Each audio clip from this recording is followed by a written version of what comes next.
Buenos días, mis hermanas. Cuando Laura me comentó hace varios meses atrás la posibilidad de hacer esta conferencia, me sentí sumamente animado, porque si hay una carga en nuestro corazón es precisamente el hecho de que vivimos en una generación, en medio de una sociedad que está tratando de masculinizar a la mujer y de feminizar a los hombres. En el día de hoy yo voy a estar hablando acerca de la mujer.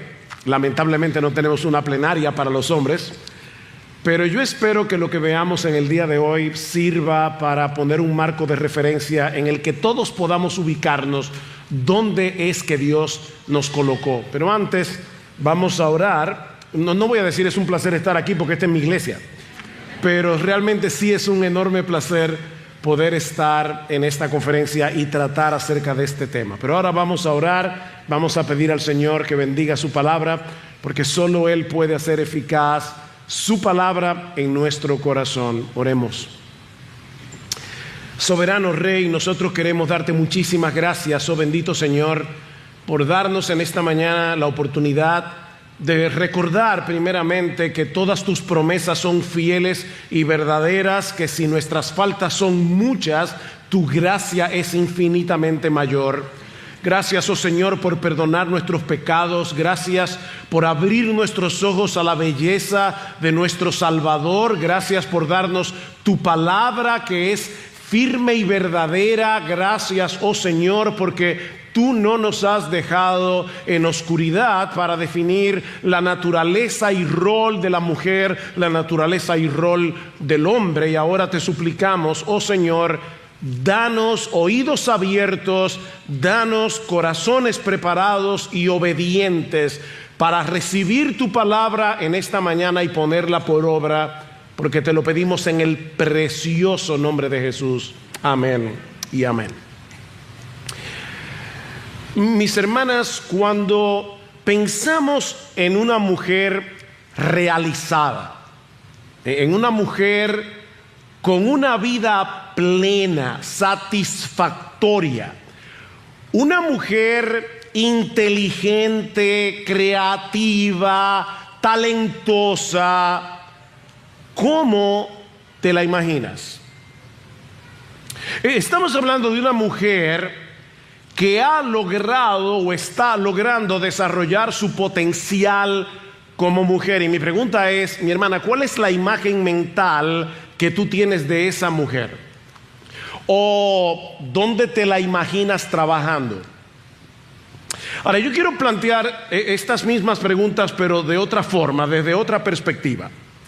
Desde la perspectiva de Dios en su palabra, ¿cuáles mujeres considera Él que están viviendo una vida plena y satisfactoria? O sea, ¿cuál es la mujer que según Dios se está desarrollando plenamente como mujer? Los cristianos decimos creer que la única opinión que realmente importa es la de Dios, ¿verdad? No la nuestra.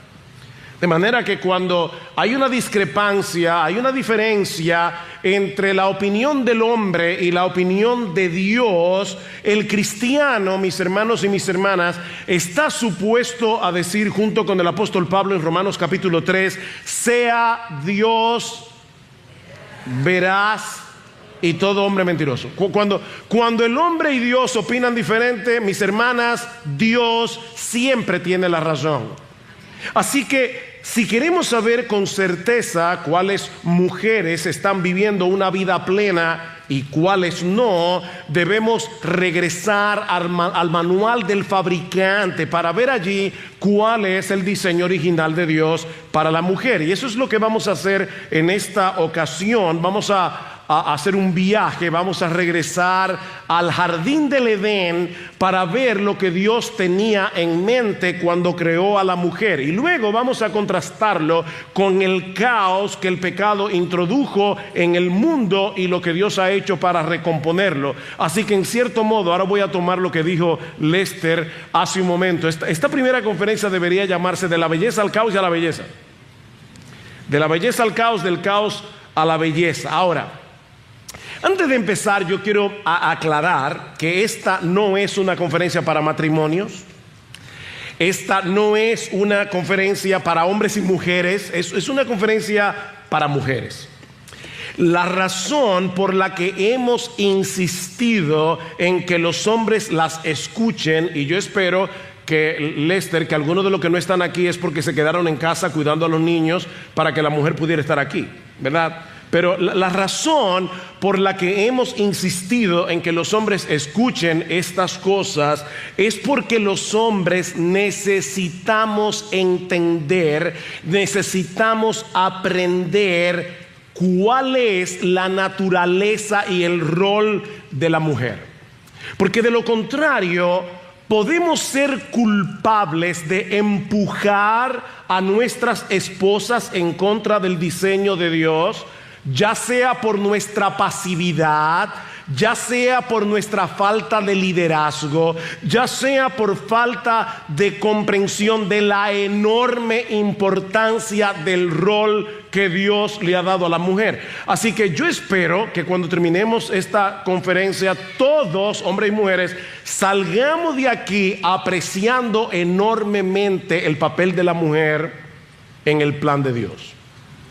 Habiendo aclarado esto, veamos en primer lugar el diseño original de Dios para la mujer. Y para ello quiero, por favor, que vayan conmigo a Génesis capítulo 1, versículo 26 al 28. Yo sé que este es un texto sumamente conocido, sin embargo, hay mucha enseñanza aquí. Dice en el versículo 26, y dijo Dios, luego de haber creado el escenario de la creación donde Dios se ha de glorificar, y dijo Dios, hagamos al hombre a nuestra imagen, conforme a nuestra semejanza, y ejerza dominio sobre los peces del mar, sobre las aves del cielo, sobre los ganados, sobre toda la tierra y sobre todo reptil que se arrastra sobre la tierra.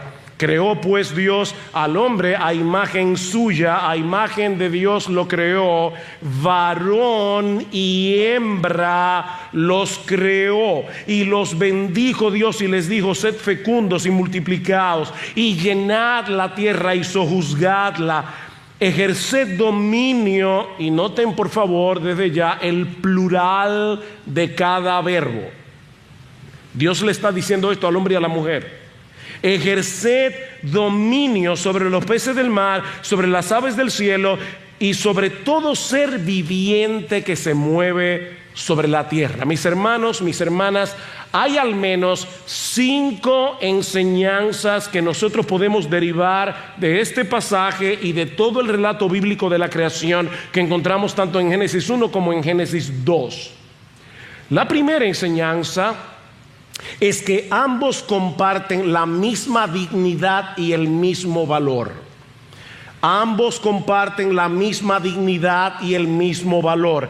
Ambos son iguales en esencia porque fueron creados los dos a imagen y semejanza de Dios, con el fin de representar a Dios en la tierra. Eso es lo que significa en parte ser imagen de Dios. Estamos llamados a representar a Dios. Estamos llamados a ser imitadores de Dios. Y los dos fueron creados con esa encomienda y con esa naturaleza. Más adelante en Génesis capítulo 2 versículo 23, escuchen hombres, encontramos el primer poema de la historia, escrito por Adán en el momento en que Dios le trae a Eva. Y escuchen con cuidado estas palabras, este poema de Adán. Y el hombre dijo, esto es ahora hueso de mis huesos y carne de mi carne. Ella será llamada mujer, ella será llamada Isha, porque del Ish o del hombre fue tomada. Noten, mis hermanos, que lo que Adán resalta en este poema no es lo que diferencia al hombre de la mujer, es lo que los hace iguales. Es lo que los hace iguales en esencia, es la idea. De manera, mis hermanas, que todo lo que vamos a decir de ahora en adelante parte de la premisa. Por favor, hermanas, graben esto. Todo lo que vamos a decir de ahora en adelante parte de la premisa de que el hombre no es superior, ni más valioso, ni más capaz, ni más inteligente que la mujer en ningún sentido. Ambos comparten la misma humanidad. Ambos comparten la misma dignidad, el mismo valor como seres creados a la imagen de Dios. Un hombre que abuse de una mujer o que se crea superior a la mujer está pisoteando la imagen de Dios en esa mujer. En segundo lugar, aprendemos de este relato que tanto el hombre como la mujer tienen una labor que hacer, cada uno según el sexo en el que fue creado. Noten otra vez en el versículo 27, dice varón y hembra los creó, y ahora dicen plural.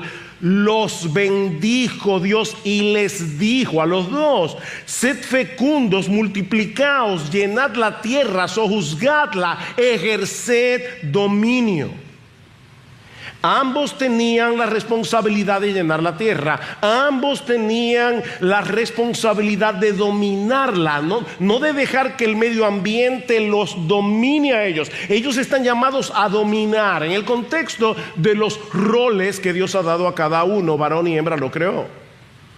Eso quiere decir, mis hermanas, que Dios creó al hombre y a la mujer con capacidades y fortalezas necesarias para hacer este trabajo de fructificar y dominar. Es por eso que los teólogos se refieren a este pasaje de Génesis 1 como el mandato de dominio o el mandato cultural.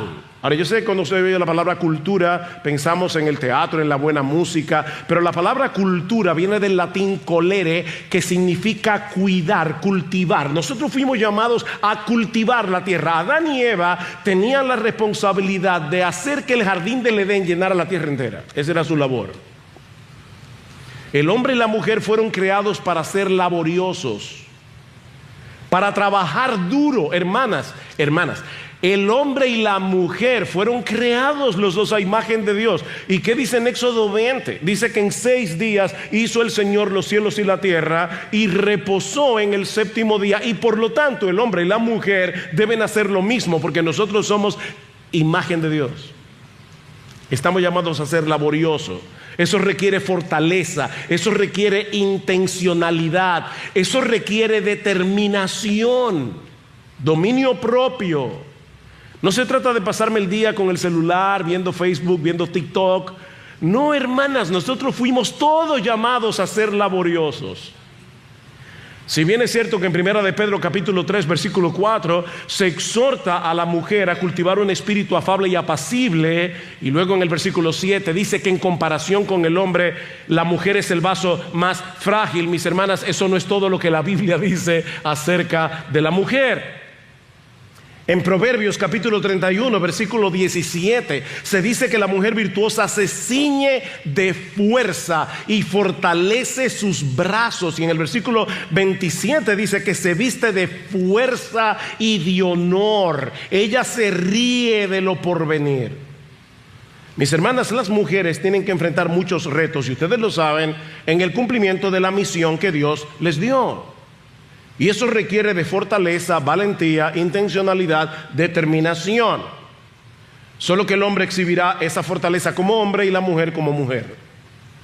Dice el teólogo Alastair Roberts que los hombres y las mujeres fueron creados y equipados para diferentes propósitos, y por lo tanto, naturalmente, dice él, exhibirán fortalezas, preferencias y comportamientos.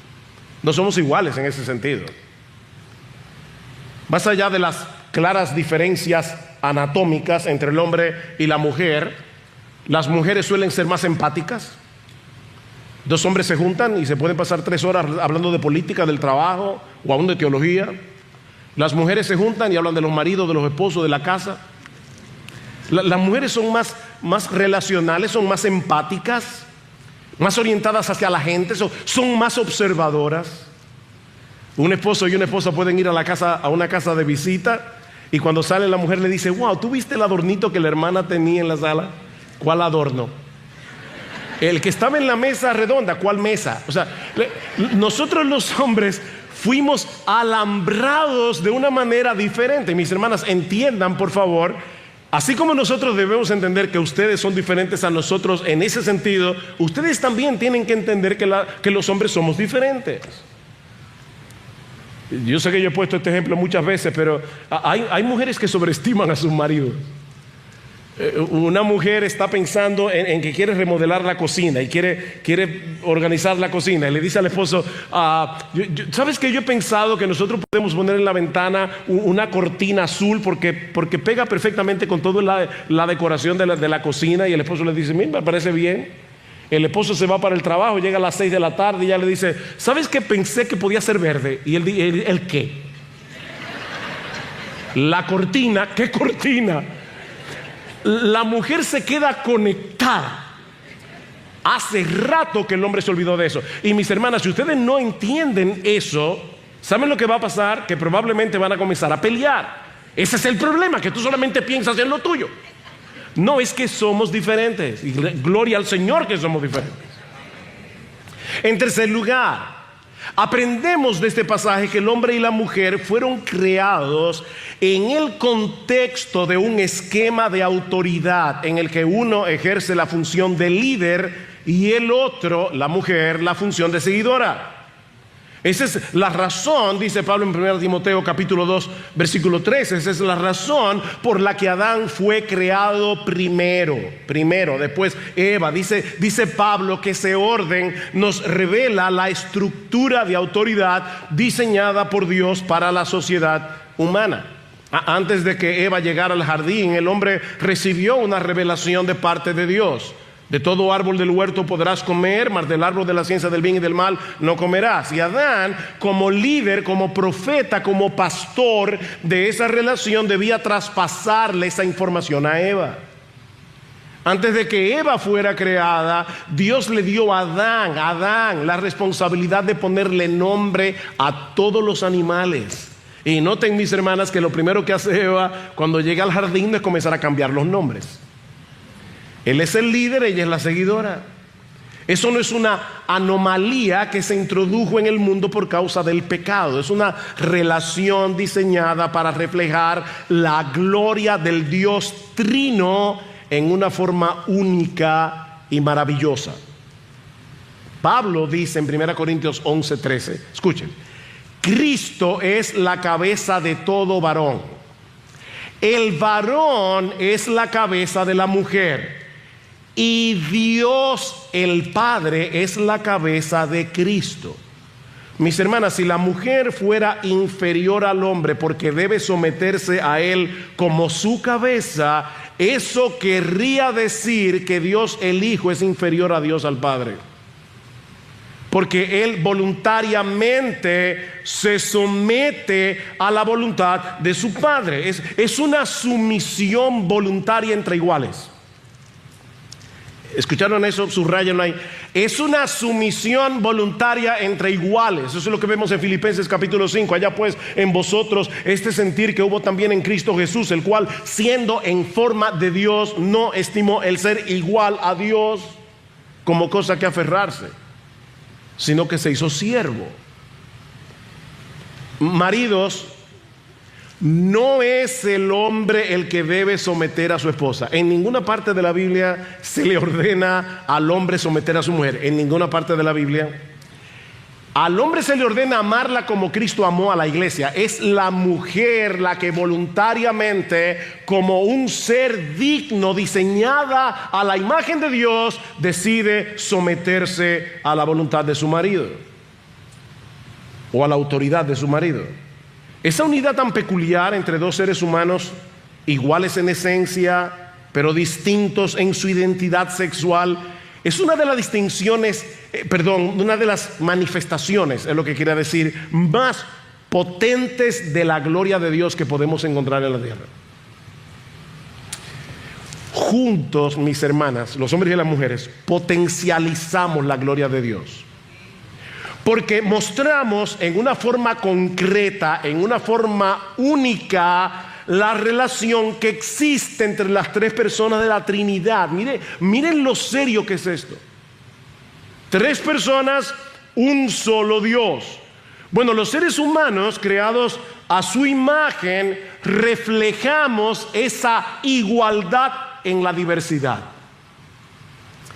Miren, mis hermanas, insistir en que una mujer se parezca a un hombre o se comporte como un hombre destruye la belleza que solo puede producir esa unidad entre dos seres que poseen una identidad sexual distinta. Varón y hembra los creó. Yo quiero hacer un ejemplo práctico aquí. Y lo vamos a hacer cantando. Yo no voy a cantar. Pero cuando un grupo de personas canta la misma melodía en la misma voz, se dice que están cantando como al unísono. Son un solo sonido. Vamos a hacer un ejemplo aquí, en vivo. Por favor.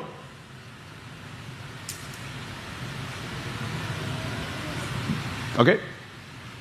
Cerca de ti, Señor, quiero morar. Tu grande eterno amor quiero gozar. Ok, déjenlo ahí.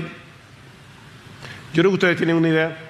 Ahora bien, cuando ese mismo grupo combina sonidos simultáneos pero diferentes, entonces se genera una armonía cuya belleza sobrepasa por mucho a un grupo de personas cantando al unísono. Vamos a verlo ahora. Cerca de ti, Señor, quiero morar. Tu grande y tierno amor quiero gozar. Ok, yo creo que se entendió, ¿verdad? Bueno, mis hermanas, lo mismo ocurre en la relación matrimonial. Nosotros hacemos armonía porque somos iguales pero diferentes. Dice alguien acerca del matrimonio: esta es la imagen más poderosa, más magnífica, más embriagadora, más concentrada de la gloria divina que se puede encontrar en la creación. ¿Oíste eso? Esa relación. Ahora, este relato también nos enseña, en cuarto lugar, que el plan de Dios para su creación hacía indispensable la existencia y el trabajo de Eva. Este relato nos enseña que el plan de Dios para su creación hacía de Eva indispensable para el plan de Dios. Ella no es un adorno.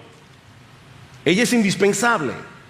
Ella era necesaria para que el propósito de Dios con su creación pudiera llevarse a cabo. De hecho, por un tiempo, un tiempo muy breve, Adán estuvo solo en el paraíso, lo suficiente como para dejarnos ver que eso no era bueno. Recuerden que fue Dios mismo que dijo: no es bueno que el hombre esté solo. Adán necesitaba una ayuda que fuera idónea para él, una ayuda que lo complementara, de modo que pudiera llenar la tierra y sojuzgarla, y Dios le hizo a una mujer.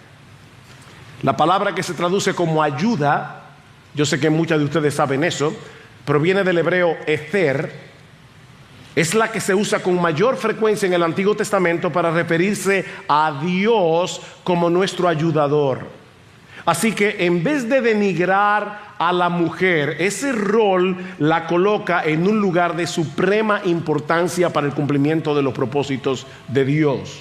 Eva fue creada, hermanos varones masculinos, escuchen, Eva fue creada porque Adán necesitaba a Eva. Y si Adán necesitaba una ayuda idónea viviendo en un mundo perfecto, viviendo en un paraíso, ¿cuánto más nosotros? Mi hermano, tú necesitas a tu esposa. Necesitas la ayuda de tu mujer. Y no, Dios no creó a Eva para que se limitara a prepararle un sándwich o para hacerle una limonada mientras él hacía todo el trabajo en el huerto. No. Dice Rebecca Merkel, ella era esencial para todo el programa de Dios. Y me encanta esta parte de la cita. Adán por sí solo era solo Adán. Adán junto con Eva se convierte en la raza humana. Adán es la bellota solitaria. La bellota es el fruto y la semilla del roble. Adán es la bellota solitaria sentada junto al camino, que por mucho que lo intente sigue siendo una bellota. Eva es la tierra fértil que toma todo el potencial que reside en esa bellota y la convierte en un árbol que produce millones de otras bellotas y millones de otros árboles. Eva es fecundidad, dice ella. Qué honor, qué bendición. De paso, es interesante notar que la palabra vientre en el hebreo proviene de la palabra misericordia. De hecho, en el texto de Lamentaciones, que dice que todas las misericordias del Señor son nuevas cada mañana porque grande es su bondad, la palabra bondad allí significa vientre. Se supone que el vientre de una mujer debe ser un lugar de misericordia, no debe ser un lugar donde los niños, donde los bebés que se están gestando estén en peligro. Mis hermanas, el plan de Dios de llenar la tierra, de someterla, era imposible sin Eva. Y luego llegamos al Nuevo Testamento y vemos en la Gran Comisión de Mateo 28 que Cristo extiende el mandato cultural de Génesis 1. Ahora su iglesia, compuesta por hombres y mujeres redimidos, está llamada a ser discípulo de todas las naciones. En otras palabras, la iglesia, compuesta de hombres y mujeres redimidos, debe contribuir a la restauración de la imagen de Dios. Eso es lo que significa ser discípulos. Contribuir a la imagen de Dios que quedó desfigurada con la entrada del pecado. Nuestra misión, mis hermanos y hermanas, es llenar la tierra de imágenes vivientes de Dios.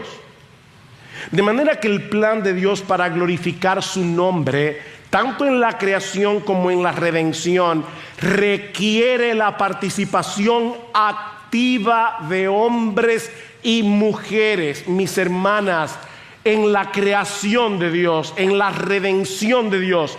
Ninguno de los dos es un observador pasivo. No podemos ser observadores pasivos. No podemos darnos ese lujo.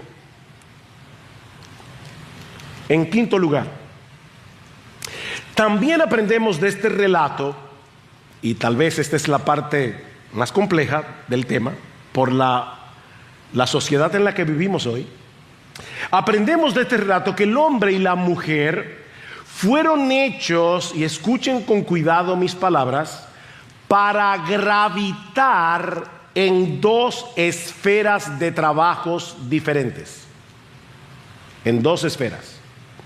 Adán fue creado fuera del jardín y luego fue colocado allí por Dios para cultivarlo y para guardarlo, para protegerlo. Noten el capítulo 2, versículo 8. Y plantó el Señor Dios un huerto hacia el oriente en Edén y puso allí al hombre que había formado. Y más adelante, en el versículo 15 del capítulo 2, entonces el Señor Dios tomó al hombre y lo puso en el huerto del Edén para que lo cultivara y lo cuidara. Así que Adán fue traído por Dios a su puesto de trabajo. La mujer, en cambio, fue creada dentro del jardín. Hay mucha enseñanza allí para llevar a cabo una labor que giraba, que gravitaba en torno al jardín, en torno a ese lugar. Es por eso que más adelante, cuando ellos se rebelan contra Dios y reciben la consecuencia de su pecado, cada uno es castigado en relación al trabajo esencial que Dios les asignó. Noten el versículo, capítulo 3, versículo 16. A la mujer dijo: en gran manera multiplicaré tu dolor en el parto, con dolor darás a luz los hijos, y con todo tu deseo será para tu marido, y él tendrá dominio sobre ti. Ven que se habla del parto, se habla de los maridos.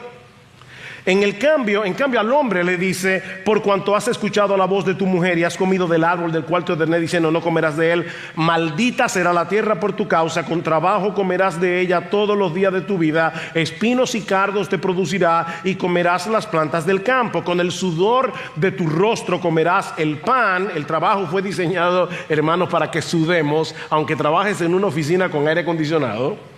Con el sudor de tu rostro comerás el pan hasta que vuelvas a la tierra, porque de ella fuiste tomado, pues polvo eres y al polvo volverás. ¿Se dieron cuenta cómo la maldición de Dios sobre Eva tiene que ver con el hogar? La maldición de Dios sobre Adán tiene que ver con su trabajo fuera. Ahora, noten con cuidado lo que estoy diciendo y lo que no. Yo no estoy diciendo que la mujer no pueda hacer ninguna labor fuera de su casa. Yo no estoy diciendo eso. De hecho, si vamos a la Biblia, ¿con qué nos encontramos? Rebeca. Dice que Rebeca sacaba agua del pozo y otras mujeres con ella. Eran mujeres que no estaban como esos personajes de Jane Austen en la era victoriana, sentadas allí bien bonitillas esperando que llegue un pretendiente. No. Estas mujeres eran laboriosas. Rebeca sacaba agua del pozo. Raquel, dice la Biblia, que era la pastora, y obviamente no pastora de una iglesia, era pastora de animales. ¿Ok? ¿Qué dice la Biblia de Ruth? ¿Dónde se enamoró Boaz de Ruth? En el campo espigando. ¿Qué dice la Biblia de Lidia? Dice que era vendedora de púrpura, era una mujer negociante. ¿Ven, hermanas? No todas las mujeres se encuentran en la misma circunstancia. Hay madres solteras, hay solteras que no se han casado, que no tienen hijos. No todas las mujeres se encuentran en la misma etapa de la vida. No es lo mismo una soltera que una casada con niños pequeños. No es lo mismo una casada con el nido vacío que una casada con niños pequeños en casa. No es lo mismo una madre soltera que una mujer casada con su esposo que trabaja y produce. Hay diferentes circunstancias en la vida. Lo que estamos diciendo, mis hermanas, es que la mujer fue creada para llevar a cabo una tarea muy peculiar como dadora de vida. Ese es el significado del nombre Eva. Ella es la madre de todos los vivientes. Lamentablemente, en muchos de nuestros países, sobre todo en los países donde el aborto ha sido legalizado, la mujer es la madre de los murientes, no de los vivientes. Su vientre ya no es un lugar de misericordia. Pero eso no es el plan original de Dios. La mujer fue creada para ser dadora de vida. La mujer fue creada para ser cuidadora o gerente de su hogar. Tito capítulo 2. Pablo le dice a Tito: enséñale a las mujeres más maduras de la iglesia que deben enseñar a las más jóvenes a amar a sus maridos y a sus hijos. De paso, noten que Pablo asume que estas mujeres ya están casadas, están hablando de maridos y de hijos. Amar a sus maridos y a sus hijos, a ser prudentes, castas, cuidadosas de su casa, oicurgos, laboriosas en su casa. Ellas son gerentes de su hogar, sujetas a su marido para que la palabra de Dios no sea blasfemada. Yo sé que en el día de hoy a muchos les parece denigrante que una mujer sea una simple ama de casa. Y aún se atreven a decir que las amas de casa no trabajan, como si lo hacen las abogadas, ¿verdad? Las ingenieras, las arquitectas. ¿Saben qué, mis hermanas? Eso es denigrar a una mujer. El Dios de toda sabiduría, mis hermanas, ha colocado el hogar en el centro de la vida humana y la mujer es el centro de ese centro. Yo voy a repetir eso otra vez.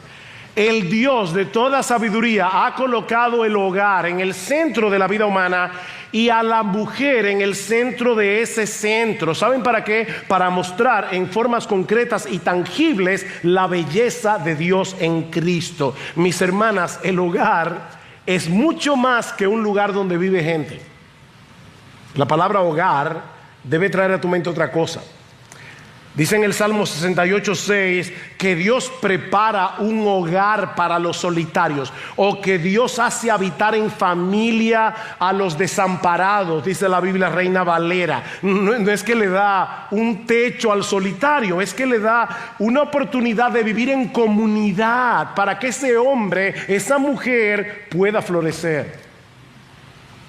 El hogar es un refugio donde las personas se nutren, se protegen, se desarrollan, maduran, descansan, crean poderosos vínculos de lealtad.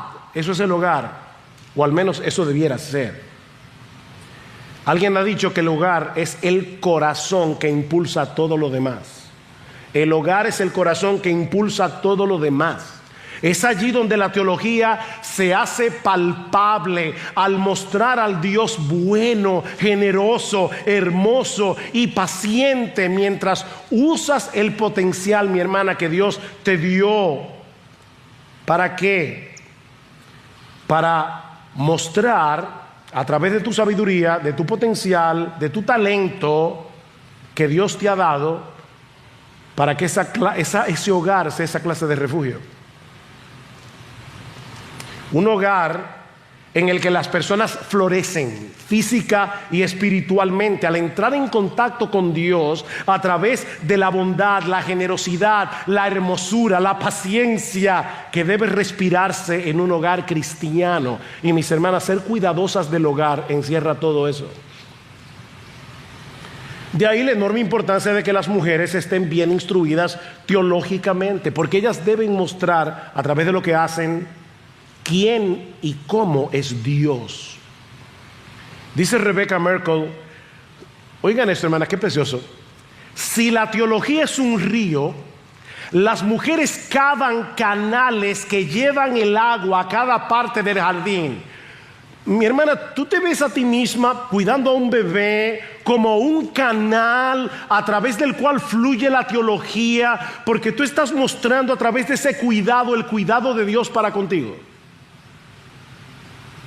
Tú te ves a ti misma así, o te ves como una frustrada que tiene terror de que llegue el día de reunión de la promoción, porque te vas a sentir al menos cuando otras mujeres te digan, ¿y qué tú haces?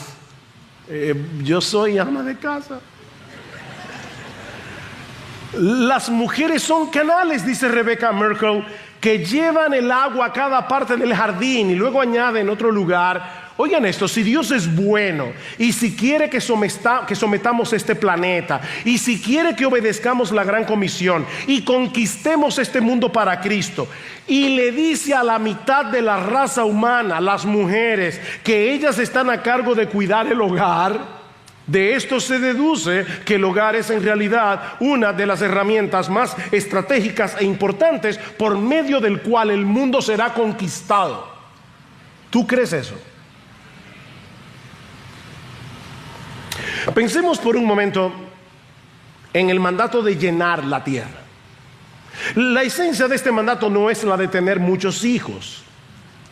Dice en Malaquías capítulo 2 versículo 15 que una de las razones por las que Dios une al hombre y a la mujer en el matrimonio es porque buscaba una descendencia para Dios. Dios está buscando una descendencia para Él, y la está buscando, mi hermana, a través de ti y de tu marido. Dice, por eso Dios creó el matrimonio.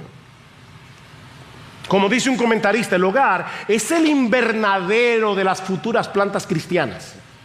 El hogar es el invernadero de las futuras plantas cristianas, y Él le ha dado a la mujer un papel protagónico en esa tarea. Mi hermana, no se trata simplemente de producir bebés, se trata de ser intencionales en levantar una descendencia piadosa, sabiendo obviamente que la salvación es del Señor. Eso requiere tiempo, eso requiere creatividad, eso requiere sabiduría, eso requiere energía, eso requiere intencionalidad, mis hermanas. El trabajo de ser ama de casa es increíblemente laborioso, es increíblemente importante. Y yo repito, No estoy diciendo que el trabajo de la mujer se limita a lo que hace en las cuatro paredes de su casa o que bajo ninguna circunstancia pueda trabajar fuera del hogar. Pero, mis hermanas amadas, decirle a la mujer que el trabajo en casa es denigrante, decirle a la mujer que ella tiene que entrar en el mundo corporativo para poder realizarse como mujer, para desarrollar su potencial, mis hermanas, eso es una mentira diabólica. Y otra vez también estoy escogiendo la palabra con cuidado. Es que es una mentira diabólica que atenta contra el diseño de Dios para la mujer y para la sociedad en general. Tristemente, ya vimos el diseño original de Dios. Tristemente, algo catastrófico sucedió en Génesis 3. El mundo no se quedó en Génesis 2. Y esto trajo como consecuencia el exilio. Nosotros somos una raza de gente exiliada. El exilio del hombre y la mujer del huerto del Edén hacia un mundo caótico, dañado por el pecado. Y eso nos lleva a nuestro segundo encabezado: el caos que el pecado introdujo en el mundo y lo que Dios ha hecho para recomponerlo. Y ahora quiero que vayan conmigo a Génesis 3. Voy a limitarme a leer el versículo 6. Ustedes conocen la historia, ¿verdad? La serpiente le dice a la mujer que Dios le mintió, etcétera, etcétera. Pero es importante lo que pasa en el versículo 6. Cuando la mujer vio que el árbol era bueno para comer y que era agradable a los ojos y que el árbol era deseable para alcanzar sabiduría, tomó de su fruto y comió y dio también a su marido que estaba con ella y él comió. Obviamente yo no puedo detenerme ahora a considerar este texto en detalle, pero quiero que vean con cuidado la decisión que Eva acaba de tomar aquí. Eva sabía que Dios había dado una orden respecto a ese árbol, pero ahora se coloca en la posición de decidir por sí misma quién tiene la razón, Dios o Satanás. O sea, aquí tenemos a Dios diciendo no coma de ese árbol, pero Eva ahora de repente se olvida que ella es una criatura, se olvida que ella depende de su creador y como un ser autónomo, ella ahora va a decidir lo que está bien y lo que está mal. En ese momento, Eva decide reinventarse. ¿Les suena familiar? O sea, ella entiende ahora que ella tiene la capacidad suficiente para tomar una decisión por sí misma, independientemente de la palabra de Dios. Por otra parte, en ese momento Eva decide asumir el liderazgo en el hogar y Adán obviamente decide claudicar de su autoridad y escuchar la voz de su mujer. Y maridos, aclaro, el pecado de Adán no fue en sí el hecho de oír a su mujer. No. Los maridos tenemos que escuchar a nuestras esposas, porque para eso son nuestras ayudas idóneas. Dice en Proverbios 31 que la mujer virtuosa abre su boca con sabiduría, pero si tú no la dejas hablar, no te vas a beneficiar de esa sabiduría. Pero el pecado de Adán fue aceptar la invitación de Eva en contra de la palabra a pecar contra el mandato explícito de Dios. En vez de protegerla contra el ataque de Satanás. ¿Se dieron cuenta en el versículo 6 que dice que Adán estaba con ella? Adán debió proteger a su esposa. De hecho, en el versículo 17 de Génesis 3 dice: por cuanto oíste la voz de tu mujer, maldita será la tierra por tu causa.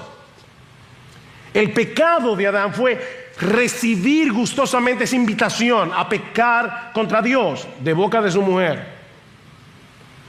Mis hermanos varones, masculinos, hombres, Pablo dice en 1 Timoteo capítulo 2 versículo 14 que el hombre, Adán, no fue engañado cuando comió del árbol. No. Él escogió desobedecer teniendo plena conciencia de lo que estaba haciendo. Ese fue el pecado de Adán. Y como el pecado solo produce desgracia y destrucción, tan pronto Dios confrontó a Adán por su falta de liderazgo, por falta de pantalones, y tan pronto confrontó a Adán por su desobediencia, ¿qué hizo Adán? Echarle la culpa a Dios por haberle dado a Eva. La mujer, fíjense, ya no es hueso de mis huesos y carne de mi... No. Ahora es la mujer, esa maldición que tú me diste. Yo estaba tranquilo aquí en el huerto y feliz de la vida.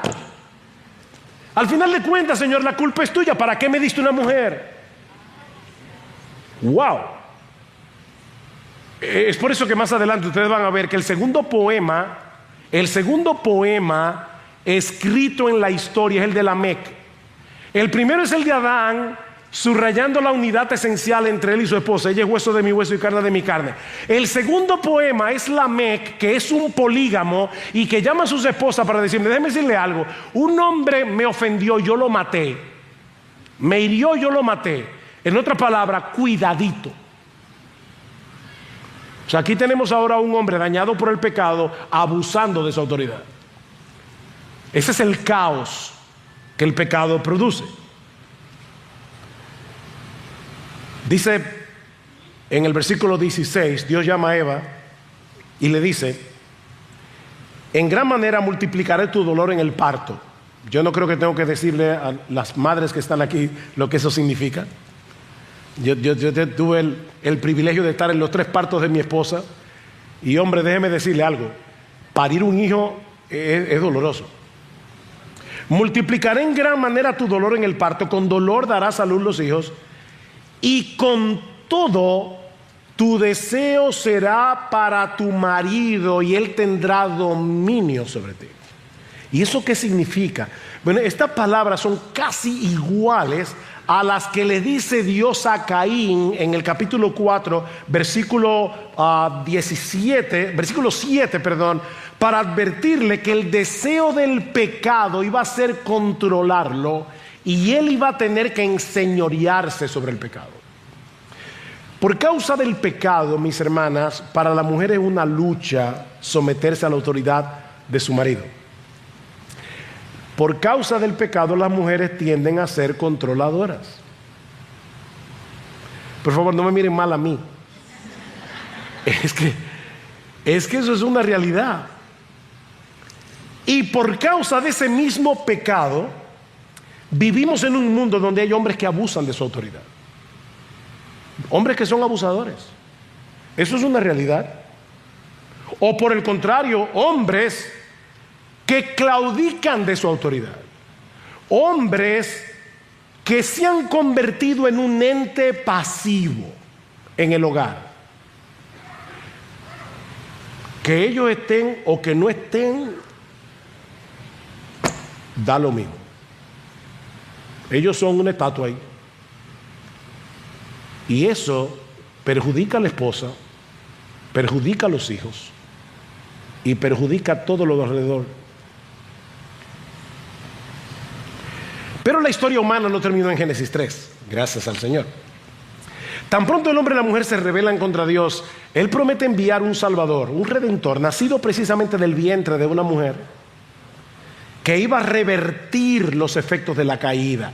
Mis hermanas, Cristo vino al mundo no solo para llevarnos al cielo, sino para restaurar en nosotros la imagen de Dios, para que podamos volver a funcionar como reflejos, como imitadores del Dios que nos creó, y para llevar a cabo la tarea que Él nos encomendó desde el principio: llenar la tierra y someterla. En el texto de Tito 2 que citamos hace un momento, donde Pablo le dice a Tito, enseñan a las más maduras de la iglesia que le enseñen a las más jóvenes, Pablo concluye mostrando qué es lo que hace posible que las mujeres cristianas puedan volver, puedan regresar al diseño original de Dios. Dice, porque la gracia de Dios se ha manifestado para salvación a todos los hombres. Mujeres, ¿por qué ustedes, las más maduras, deben haber cultivado ese carácter? Deben poder enseñar a las más jóvenes a amar a sus maridos y a sus hijos, a ser castas, prudentes, cuidadosas de su casa. ¿Cómo es que una mujer cristiana puede hacer eso en un mundo caído? Porque la gracia de Dios se ha manifestado enseñándonos que renunciando a la impiedad y a los deseos mundanos, vivamos en este siglo sobria, justa y piadosamente, aguardando la esperanza bienaventurada y la manifestación gloriosa de nuestro gran Dios y Salvador Jesucristo, que se dio a sí mismo por nosotros para redimirnos de toda iniquidad y purificar para sí un pueblo propio, celoso de buenas obras. Hermana, la gracia de Dios ha venido a tu vida para que puedas renunciar a la impiedad, para que puedas renunciar a las filosofías de este mundo que son contrarias a la voluntad de Dios, y hacer de ti una mujer piadosa, una mujer con dominio propio, una mujer laboriosa, una mujer que trabaja duro, una mujer celosa de buenas obras. Y esas buenas obras incluyen las que Pablo ya dijo en el capítulo 2, versículos 3 y 4. Enseñan a las mujeres más jóvenes a amar a su marido y a sus hijos, a ser castas, prudentes, cuidadosas de su casa, buenas, sujetas a sus maridos. La gracia de Dios salva y transforma. La gracia de Dios vuelve a poner las cosas en su sitio para beneficio del individuo, para beneficio de la familia, para beneficio de la iglesia, para beneficio, mis hermanas, de una sociedad que, como yo decía al principio, está empeñada en masculinizar a la mujer y está empeñada en castrar a los hombres, en feminizar a los hombres. No tenemos que reinventarnos, solo tenemos que regresar al diseño original de Dios. Imagínate a una mujer que conoce a Dios y que a través del estudio de las Escrituras está creciendo espiritualmente en ese conocimiento y se está esforzando